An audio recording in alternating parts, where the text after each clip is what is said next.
Well, I've been here about 4 hours now. Just made myself another cup of coffee. That's my fourth one, fifth one, something like that. Through the winter, my kettle is always on, always. You've got to keep warm somehow. So, right, what we're doing today? Well, I'm fishing a pop-up over a baited area. Not that I've baited it today, but I have been baiting it for the last month or so, I suppose.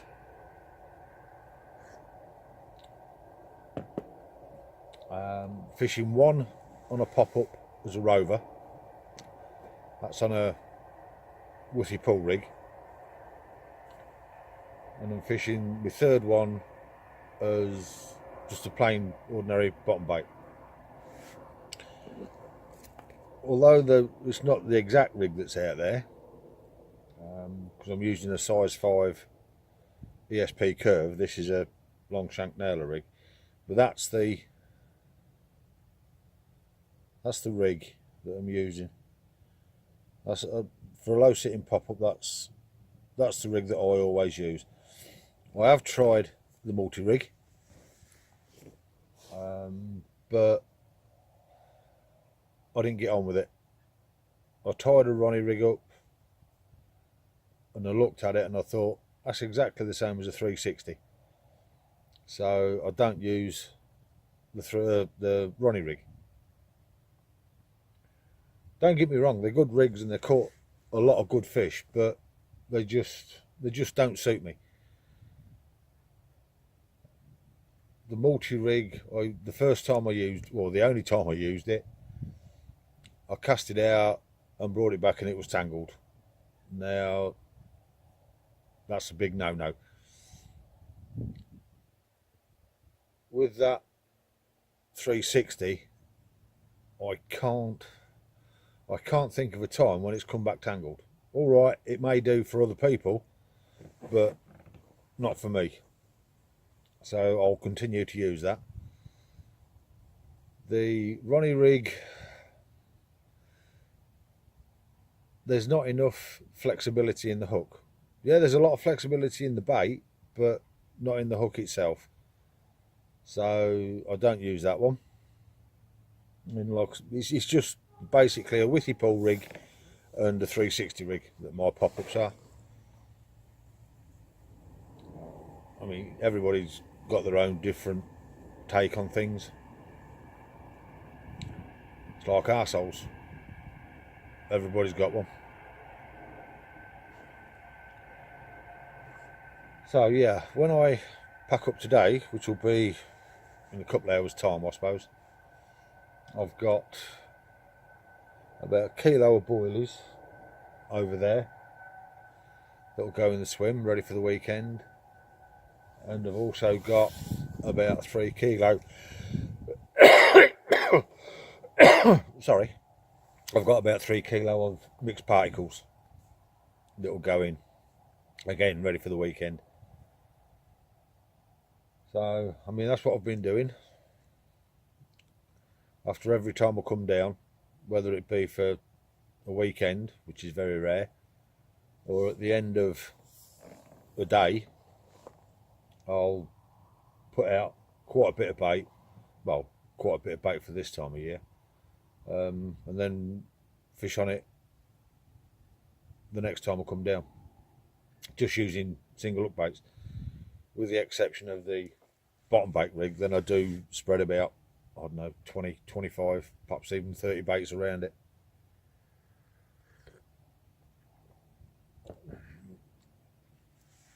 It has been working so far, but like I said earlier, I'm on a 2-trip blank at the minute. Well, with this one, at the minute, I'm on a 3-trip blank.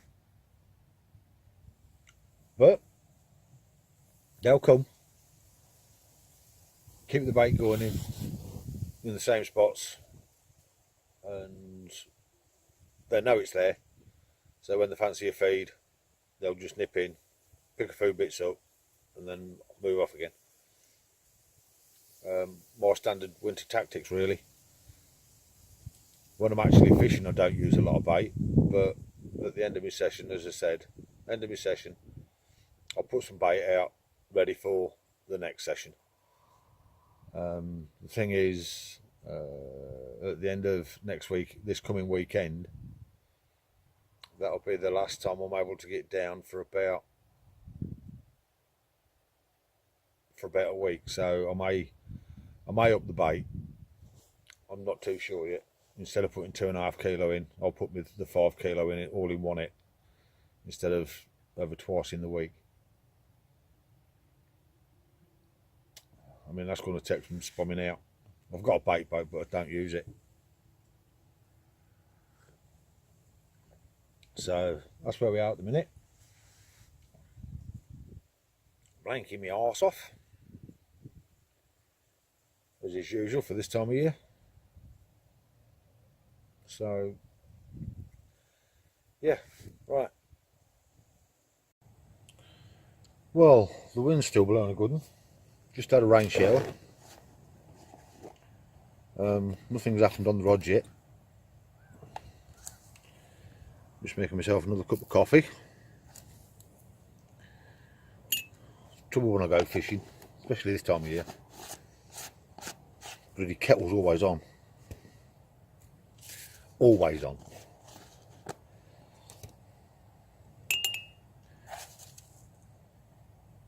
Oh.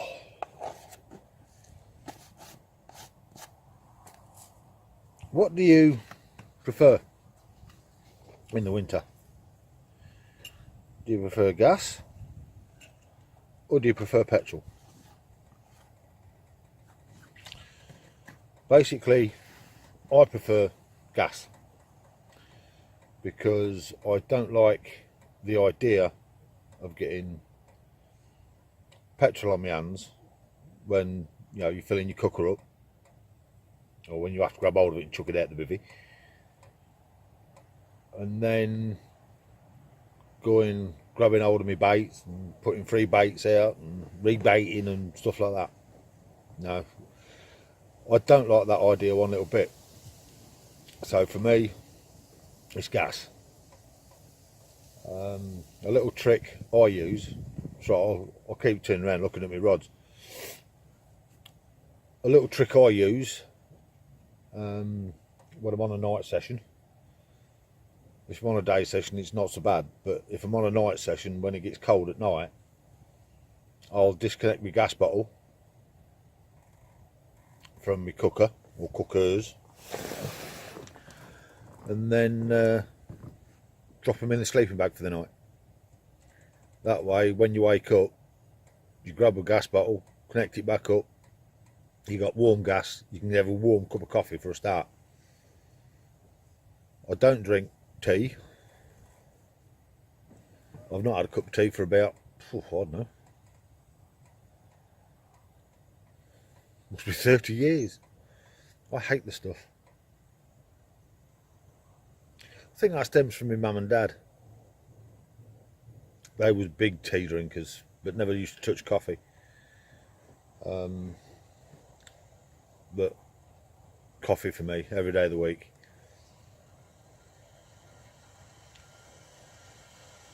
Oh, getting a bit of heat on in that kettle now.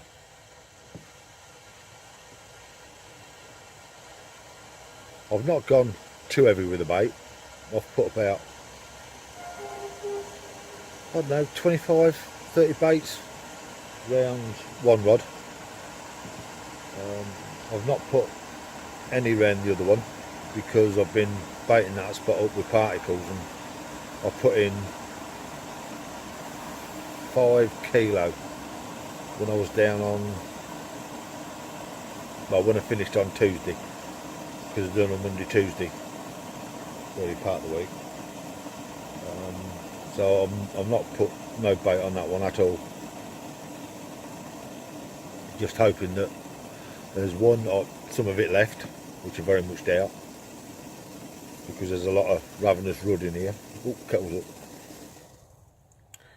A lot of ravenous rudd in here, and also when the carp will get on it, they'll mop a lot up, but we're putting it in at least twice a week. Then they should still keep visiting the area. I normally only put, because I can get down twice a week, or twice in 7 days, I only normally put in 2.5 kilo at a time, at the end of the session. But today was a bit of a unexpected session because I got a day off work today. So I've not put none out today. The next time I'm down is next Monday. Today's Friday. And at the end of that day's session I shall put out another 2.5 kilo. Then I'm back on the Saturday morning until Sunday dinner time, tea time, whenever. So I'm keeping the bait going in. I made up a load of bait yesterday, a load of boilies yesterday. They're a bit special, they are. It's P&S flavour.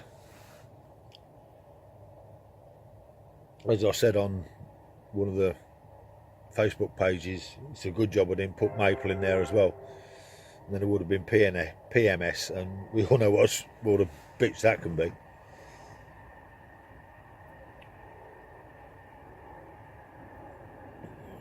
My flavours for my baits, I've used since 78. I've used three companies now. Sorry, 3 companies. I started off using Rod Hutchinson's when I was at Catch'em.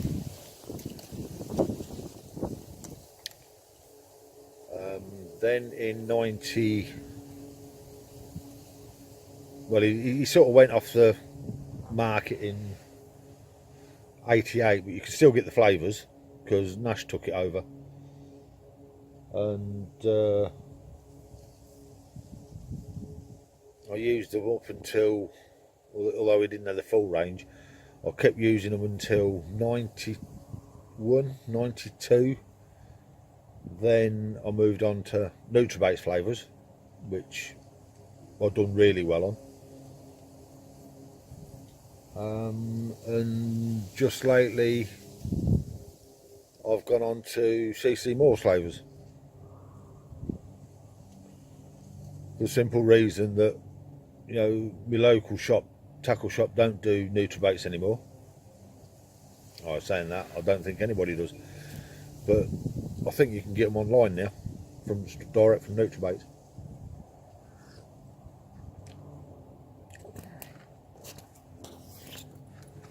So yeah, they're the 3 companies I've used for flavours. Ingredients. All my bird foods have always come from Hayes.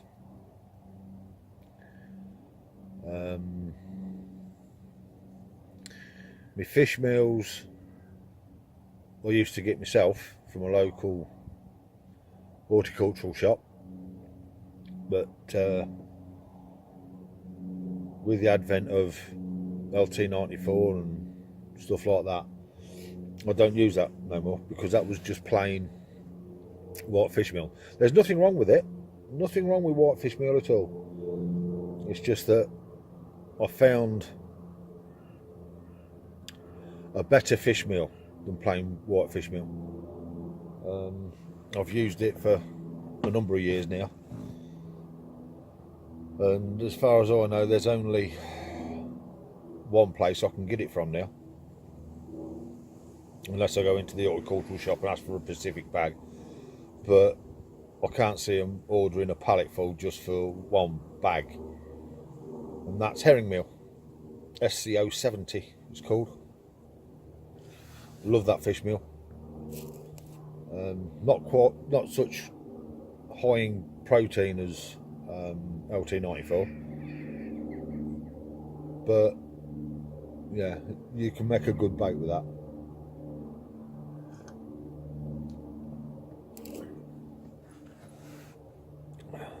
My milk proteins have always, well, I always used to get them off Hutchie.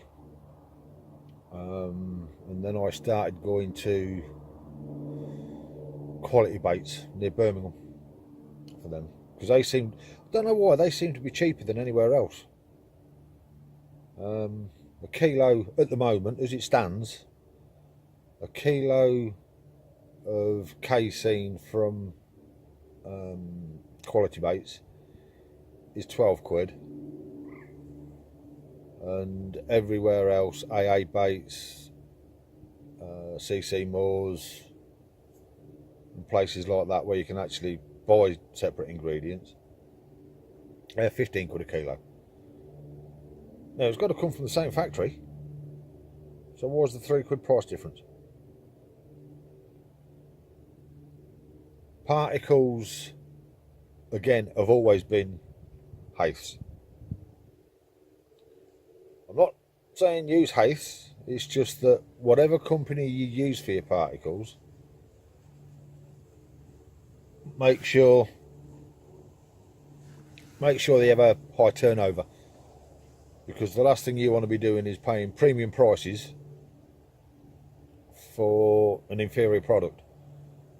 Now with Haiths, they also supply the bird trade, so they're going to definitely have a high turnover of stock.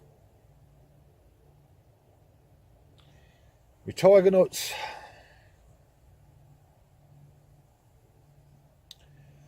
I don't really use tiger nuts a lot. If the big jars of dynamite tigers, I'd use that in about a season or season and a half. So I don't really use tigers. I just put a handful in my spod mix normally. That's it, just a handful. Very rarely fish them on a hair, although I have done in the past.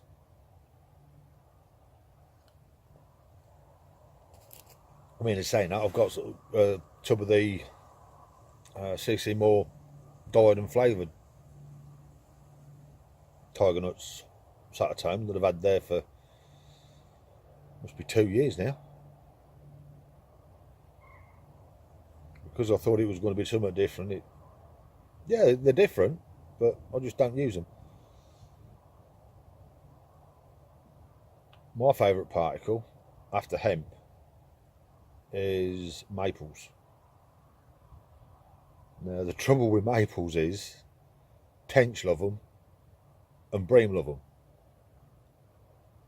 And the lakes that we've got here on this complex, they've all got breaming. And the tench, they vastly outnumber the bream. Let's put it that way. One of the other lakes, a bloke had 23 tench in a night. It's a lot of tench. So I don't use them down here. Another particle I like that you don't see used much these days are black-eyed peas. But again, tench love them.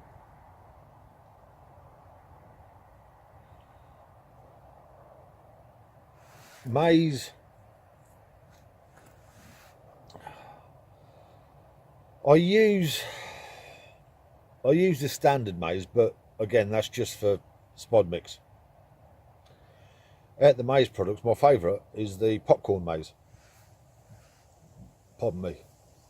I've got a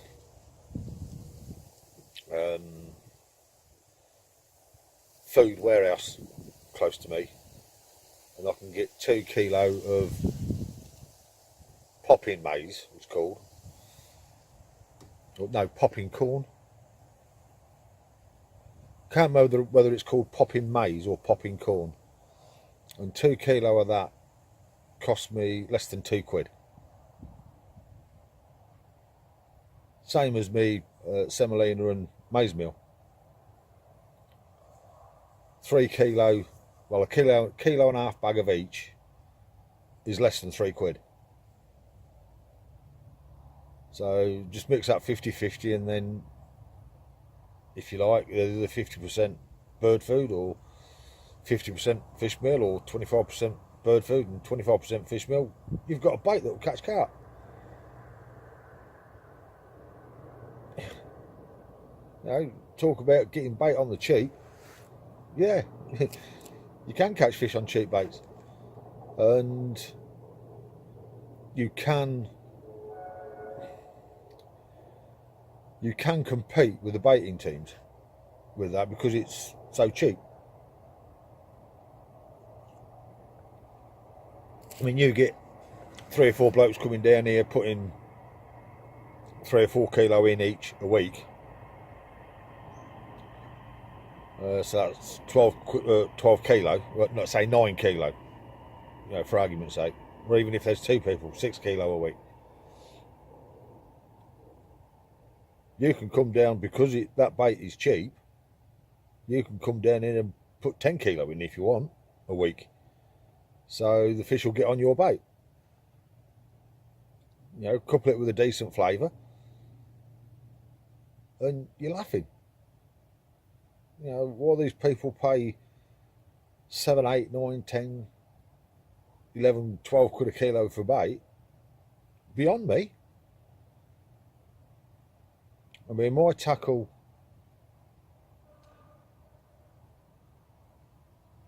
is, I won't say it's on the cheap, it's mid-range. Here I'm using 3 Warrior XTs and 3 Crosscast S that have put the Crosscast X spool caps on, turn them into quick break. When I used to buy me bait, all my money used to go on bait. I just used to buy the tackle that I wanted, but the mid-price range. I mean, these people, I mean, divers, what are they? Baziers. 600 quid a reel. Yeah, right. They'd want to be really gold for me to pay that much.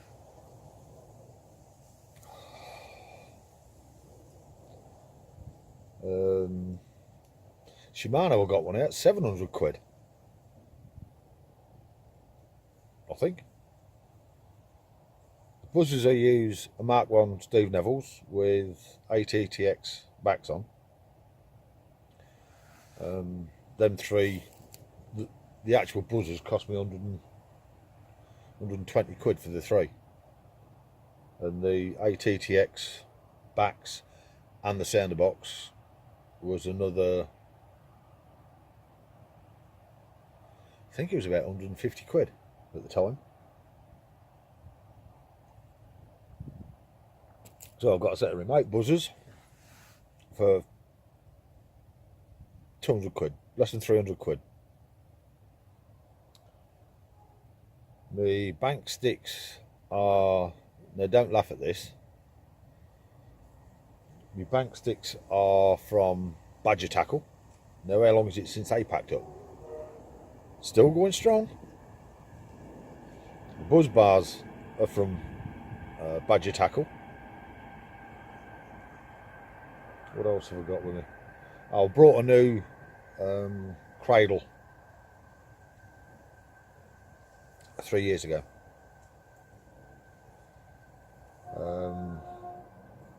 Brought a new floating retainer again about 3 years ago. So my spod rod is a Warrior, Fox Warrior spod.